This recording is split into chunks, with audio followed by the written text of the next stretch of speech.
Okay. Hello. Ito po ang tinatawag nilang santol. Santol po ito. Ito na po yung santol dito. Ayan, yung santol. Next is yung langka. Langka. Ayan. Yung langka. Okay. Ito naman yung kamansi. Kamansi po yan, tito. Yan. Ito yung kamansi, tito. Next. Ito naman yung avocado. Oo. Avocado. Yan.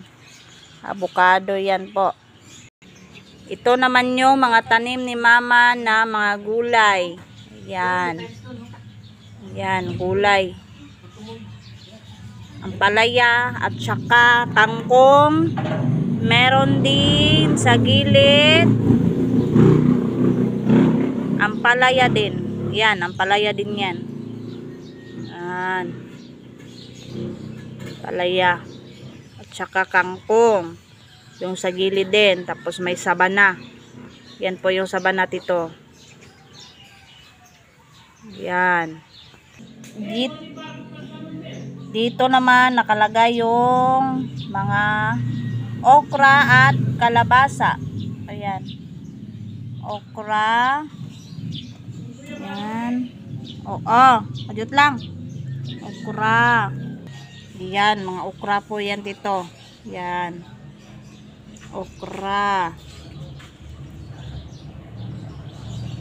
Anong nasa tubang nin? Guyabano. Ayan. Mga okra. Tapos may halo na din sa puno ng bayabas, ano, yung ampalaya. Yan, ampalaya po yan, tito. Yan, ampalaya. Ito naman yung guyabano, tito. Yan, guyabano yan. Yan din, iba din yan. May ano, papaya. Yan po yung papaya, tito. Yan. Yan. May tanim din yan hanggang doon.